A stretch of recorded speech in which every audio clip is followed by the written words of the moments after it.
Trojan News journalist Bernice gets the story on the usage of cell phones and technology in the classroom.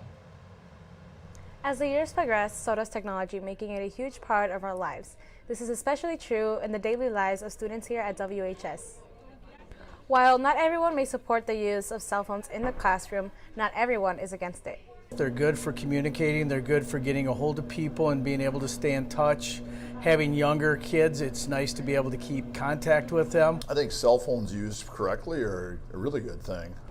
I think they're a good thing. Cell phones are a good thing because, we're always trying to evolve in technology and, try to get in contact with someone when you have to. They're a bad thing because people become dependent on them and they can't live without them after a while. With my phone, it distracts my studying and schoolwork. It can be a real distraction for kids. I see a lot of wasted time on phones that could be spent in a better way, for sure. Could be a good, a bad thing too because, a distraction. Worthington High School has implemented technology in the classroom to make education a smoother process and to meet the demands of the 21st century. Students have been using one-on-one devices for the past couple years. Mrs. Rates, a Worthington High School English teacher, supports the use of iPads.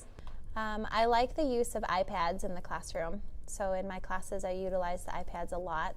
Mr. Kohler supports the statement made by Ms. Rates. Because of the iPads are bigger and better for that kind of thing.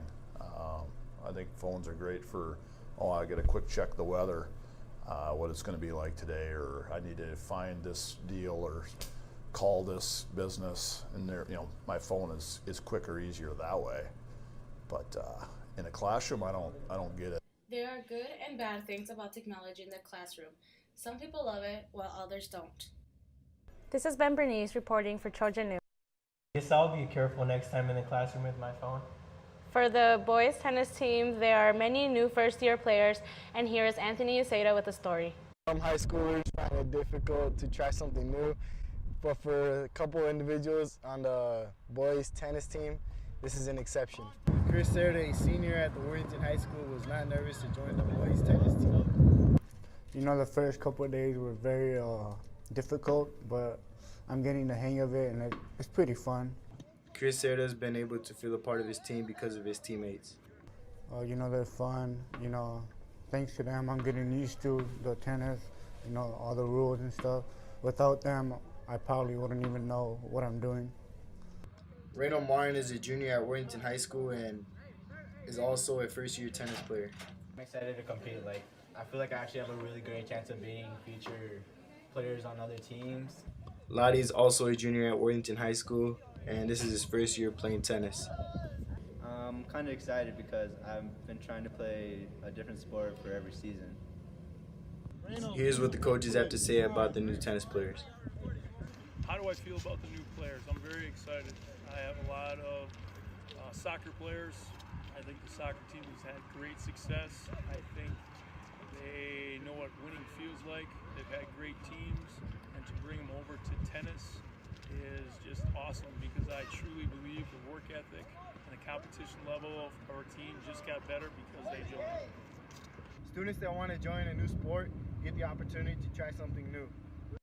Great story. I believe more people should try new things. Students at WHS have experienced very spontaneous school year due to the weather. The school needed a way to make up the missed days, and we think they found a way. Here's Grace with the story. Here at WHS, we've experienced a school year like no other. We are no strangers to snow in Minnesota, but this year has brought a different kind of snow day. This winter has broken records at our school.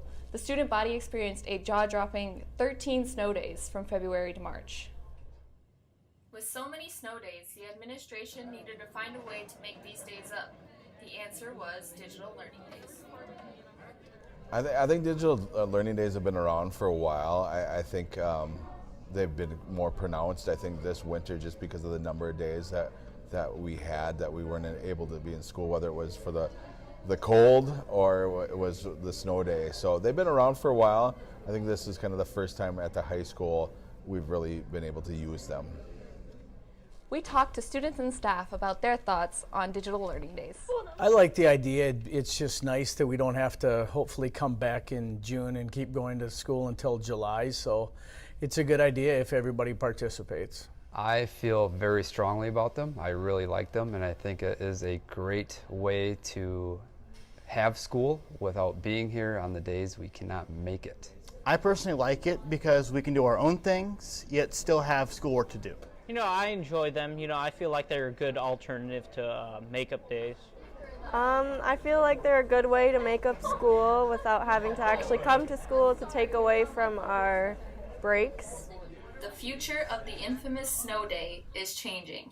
This has been Grace for Trojan News. Wow, 15 snow days? I can't believe it. Good thing we found a great alternative to make them up. Everyone sleeps, right? But are you getting enough sleep? Here's Adamari Rangel with a scoop. Are you getting enough sleep? Nowadays, it's hard for teens to get enough sleep between work, school, and sports. Here at WHS, many students have different sleeping schedules. I usually go to bed at around 11:30, somewhere between then and midnight. Around 9:30, 10. It depends. Sometimes it's in between 11 to 3 o'clock in the morning. There are many reasons as to why teens sleep either late or early.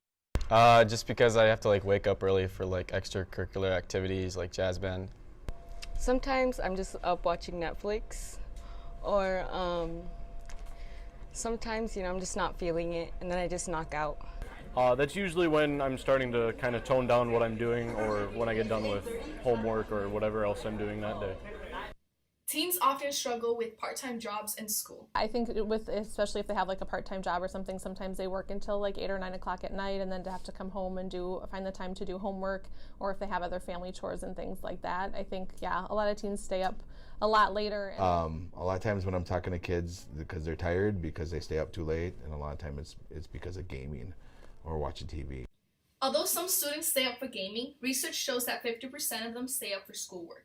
I've had to stay up until about 2 or 3 in the morning, sometimes to finish an essay. Usually my core classes I'll stay up, but if it's an elective, no. The lack of sleep has a clear negative effect on a student's behavior. If I don't get enough sleep, I become irritable, cranky, just not a nice person to be around. Sometimes I notice my change of behavior, and sometimes I get more aggressive and irritated easily. Even though lack of sleep has a major effect on you, responsibility is key. In the real world, they're not going to say, "Oh, you're tired. You don't have to go to college, or you're not working." So, obviously, we work through being tired. Adults come to work, and a lot of times they're tired too. So now you know why sleep is so important and why you should think twice before staying up. This has been Adamari Rangel for Trojan News. There's great advice in that story. Make sure to get to bed at WHS. Thanks for watching Trojan News. See you next time.